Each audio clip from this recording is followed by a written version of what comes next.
Organizzazio o mafia. In termini generici noi potremmo utilizzare benissimo questi due nomi per indicare l'intera cupola mafiosa di origine russa. Tracciare l'origine della mafia russa non è proprio una cosa facilissima. Eccezion fatta per qualche protobanda all'epoca zarista, potremmo dire che i primi veri criminali russi erano il prodotto dei gulag staliniani in Siberia, cioè dove il regime, specie a partire dalla fine del secondo conflitto mondiale, spediva dissidenti politici e piccoli malviventi a spaccare pietre con 40 gradi sotto zero. Il territorio di Perm fu una delle prime regioni in cui i deportati diedero vita a vere e proprie formazioni criminali che avevano al proprio vertice i cosiddetti Wor w zakonie, letteralmente i ladri in legge, vale a dire dei reietti che ubbidivano a un codice etico tutto loro. Non spifferare le informazioni degli altri membri, non collaborare con il governo, dividere i profitti in parti uguali con tutti. In queste prime fasi il principio della divisione dei profitti includeva anche coloro che non erano dei ladroni.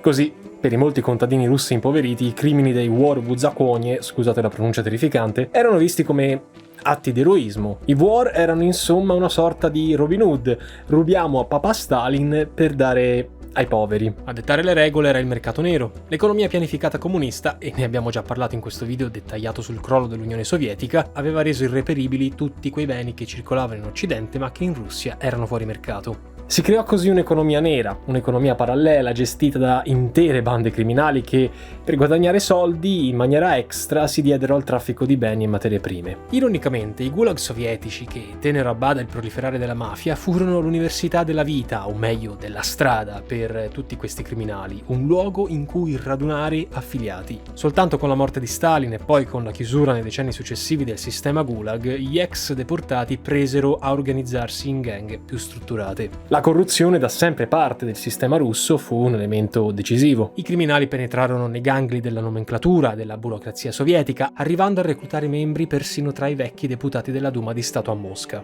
Non la Duma, ma il Soviet Supremo. Ah, nostalgia canaglia zarista. Senza il supporto della politica che dava risorse e capitali, il sottobosco criminale russo avrebbe avuto serie difficoltà a svilupparsi. È da sempre una larga intesa tra le parti: io ti finanzio, tu non mi rompi le balle. E anzi, spesso siamo un tutt'uno. Tant'è che nel 2010 un cablogramma di Wikileaks del nostro ben noto Assange definì la Russia uno stato mafioso pressoché virtuale, dove i partiti politici lavorano sotto banco insieme alla criminalità organizzata. In pratica non ci sarebbero differenze tra governo e gruppi mafiosi. Che? Io non ho detto nulla, chi ha parlato d'Italia? Come per l'Italia, dove la mafia riprese forza anche grazie alla collaborazione delle truppe statunitensi dopo lo sbarco del 43, in Russia la mafia trovò una sua quintessenza proprio nel passaggio improvviso all'economia di mercato e al capitalismo cowboy, con il collasso proprio dell'Unione Sovietica. Quella mafia che era nata e cresciuta nei gulag staliniani e che poi si era infiltrata nelle alte sfere politiche negli anni 70, riuscì a sfruttare a proprio favore la globalizzazione e le riforme più liberali proposte da Gorbaciov e seppe sostituirsi allo Stato, ampliando i suoi traffici in un occidente non più impenetrabile. Nel corso degli anni l'organizzazione si è diversificata in un numero imprecisato di branche, tanto che oggi è davvero complesso riportare quante cellule esistano sparse non soltanto in Russia ma anche nel resto del mondo. Però come noi oggi abbiamo presente la differenziazione tra Camorra e 'Ndrangheta, così la possiedono i russi per le loro controparti, e per semplificarci la vita, altrimenti finiamo domani, potremmo ridurre l'organizzazione a 3 clan fondamentali che, lo ricordiamo, sono soltanto 3 di tanti componenti: la Solntsevskaya, Tambovskaya e Izmailovskaya, quest'ultima considerata la più antica tra le 3. Altro pilastro fondamentale dell'intera organizzazione sono 3 gruppi etnici: i ceceni, i georgiani e gli azeri. Pur essendo chiaramente una minoranza, questi gruppi rappresentano la frangia più violenta all'interno dell'organizzazione. Tanto che quando nel 93 Yeltsin ordinò di rimuovere tutti gli stranieri non schedati da Mosca, il riferimento era proprio a quelle poche migliaia se non centinaia di persone che componevano questi 3 pilastri. Altra componente fondamentale per i traffici mafiosi è da sempre quella ucraina, dato che molti boss di alto livello appartengono proprio a questa nazionalità. Si pensi a Semyon Mogilevich. Allo scoppio della guerra in Ucraina, Saviano, in un suo tweet molto criticato del 22 febbraio, scrisse: «La criminalità organizzata russa e ucraina sono da sempre state gemelle. La più importante organizzazione mafiosa russa, la Solntsevskaya Bratva, è governata da una diarchia. Il russo Sergei Mikhailov,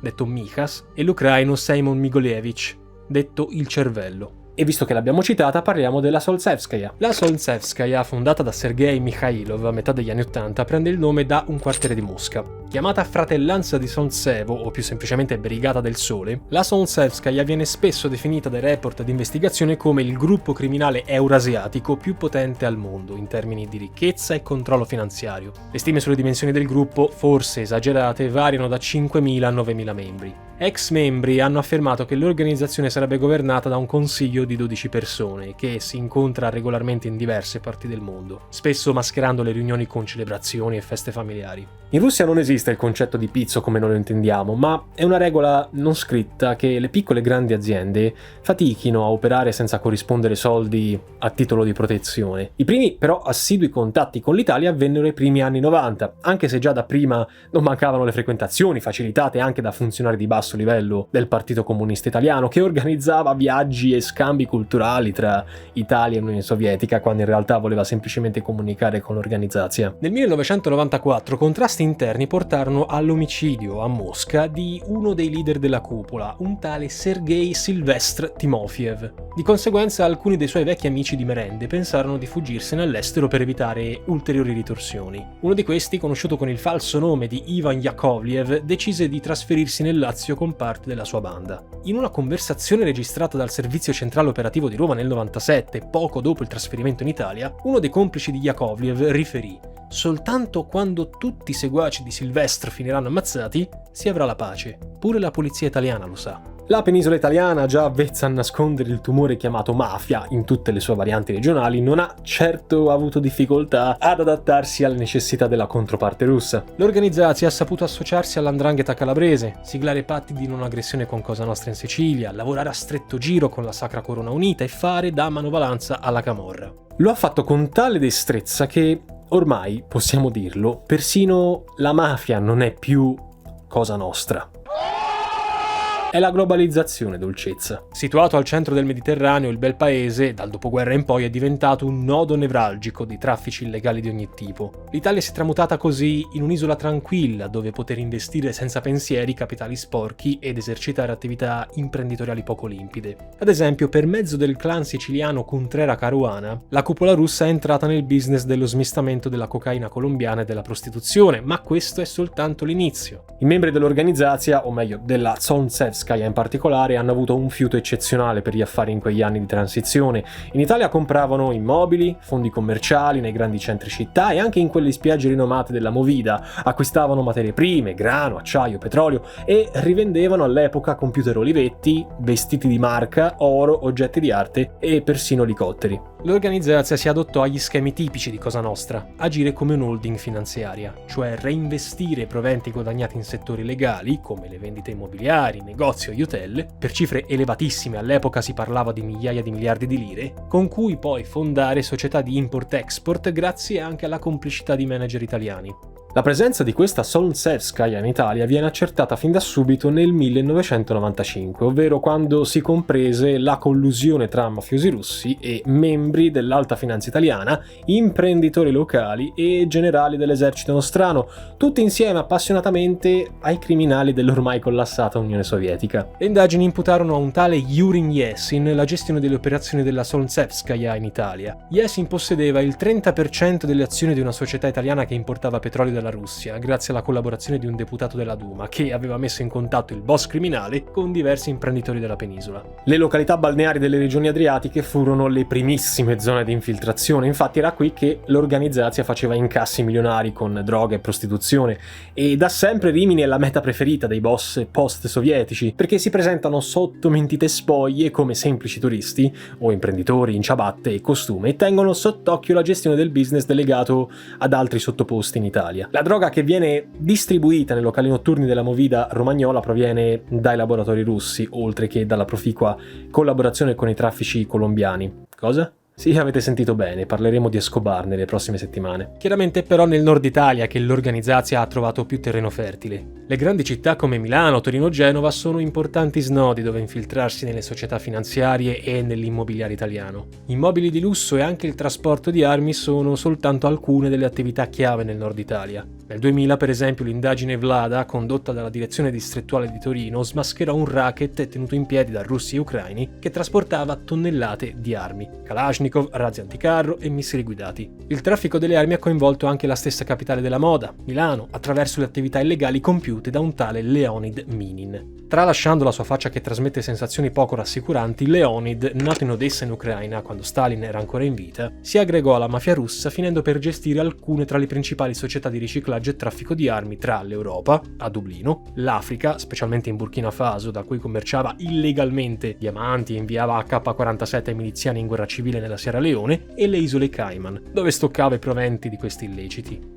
Criminali come Leonid utilizzavano e utilizzano tuttora Milano per intessere relazioni con altri imprenditori italiani, gestire il loro denaro sporco e investirlo nelle banche europee. Ora so benissimo che nessuno di voi dispone di denaro sporco da ripulire tramite roboanti investimenti, ma se per caso vi doveste trovare per le mani una somma onesta e di cui non sapete che fare, lasciate stare le Cayman, lasciate stare le chincaglierie di lusso e l'edilizia. Piuttosto provate Young Platform, l'exchange 100% italiano più importante del suo settore, cioè le criptovalute. Ma Young Platform non è soltanto questo. Siccome noi non siamo rozzi riciclatori di denaro sporco, gli investimenti e gli scambi di criptovalute che avvengono su Young Platform sono accompagnati da un'ampia offerta di servizi e funzionalità che sono atti a creare consapevolezza, maggiore sensibilità nei riguardi del mondo ancora complesso e incompreso delle criptovalute. Prima di riversare in cripto tutti i proventi delle vostre attività come dei malavitosi qualsiasi, in Young Platform dovete studiare. Già, perché parte integrante dell'ecosistema che hanno creato è l'applicazione Young Platform Step, che serve proprio a educarvi passo passo, senza fretta. Al suo interno è presente la sezione Academy ricca di rubriche e approfondimenti dedicata proprio a fornire maggiore consapevolezza, sia che siate neofiti oppure esperti. Tanto per dire, esiste una rubrica tenuta da Giovanni Muciaccia chiamata Crypto Attack, che merita già soltanto per il titolo. Come ricompensa per aver preso parte a queste attività educative, Step vi premierà con la vostra prima moneta virtuale, il token Young, utilizzabile per sbloccare diversi servizi sulla piattaforma e anche per prendere maggior consapevolezza del valore che una criptovaluta possiede. E siccome mens sana in corpore sano vale sempre grazie a Step potete guadagnare il token anche soltanto camminando. E poi c'è il core di Young Platform, il suo exchange, controllato dalla Banca d'Italia, operante soltanto con banche italiane, facile da utilizzare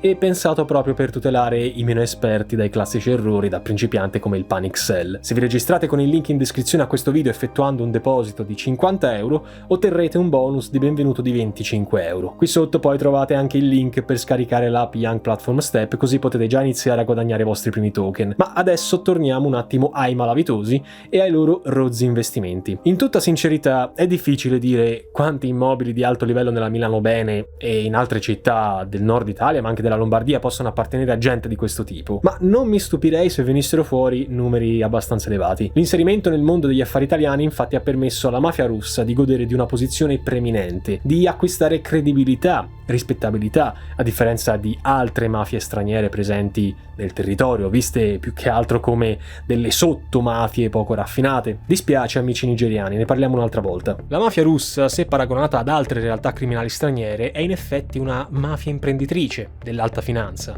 Non è quell'organizzazione che combatte con macete o che è nota per la guerra tra cosche. È una mafia attenta, silenziosa, agisce più con gli acquisti ai grandi capitali che con l'estorsione, agisce con la corruzione. È la mafia del petrolio e del gas, quella impegnata a esportare le materie prime del sottosuolo russo con cui poi corrompere e mettere a tacere la voce di altri imprenditori nostrani. Al suo processo il mafioso italo-americano John Gotti affermò: "Se vi sbarazzate di noi mafiosi, i russi prenderanno il sopravvento e voi non avete la minima idea di come operino queste persone". Simbolo di questa capacità camaleontica era Vyacheslav Ivankov, soprannominato il giapponesino. Si spacciava per ebreo così da muoversi liberamente tra i confini europei, americani e russi. Chiaramente anche questa mafia è presente in regioni dove storicamente l'impronta criminale è meno radicata, come ad esempio in Toscana, a meno che non vi troviate in via Pistoiese a Prato, lì c'è la mafia più cazzuta di tutte. Firenze, Montecatini, l'Isola d'Elba e immancabilmente la stessa Versilia tra Forte dei Marmi e Viareggio, tutte realtà che nascondono società, hotel, discoteche e strutture balneari che sfruttano la loro attività di facciata legale per riciclare gli investimenti sporchi dei signori stranieri. Il settore vestiario della pelletteria, ben rinomato nella provincia di Firenze, è ormai contaminato da decenni.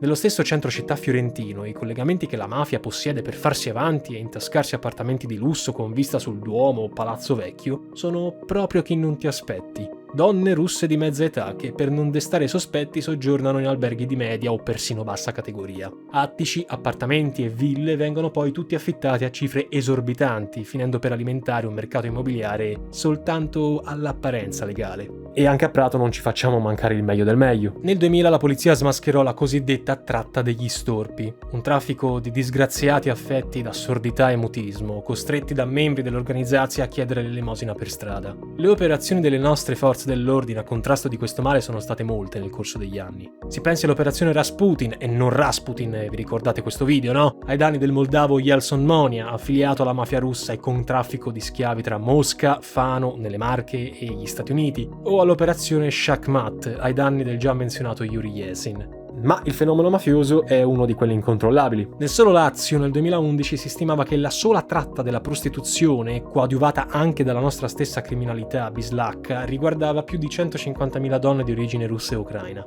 In un territorio corruttibile come quello italiano, dove le organizzazioni mafiose prosperano come funghi, era inevitabile che il crollo dell'Unione Sovietica fosse una manna dal cielo per le nostre organizzazioni malavitose. Già negli anni 90, clan camorristi collegati alla famiglia Licciardi avevano già avuto una stretta di mano simbolica con l'organizzazione, mentre le cosche calabresi concentravano le loro fortune nelle banche di San Pietroburgo. E ad oggi l''ndrangheta poi è rimasta quella che effettivamente trae i maggiori profitti da questa sporca collaborazione. Fanghi industriali che diventano fertilizzanti, non depurazione delle acque e mala gestione dei rifiuti sono un business tuttora molto importante che i russi intessono con i piromalli a Gioia Tauro in Calabria.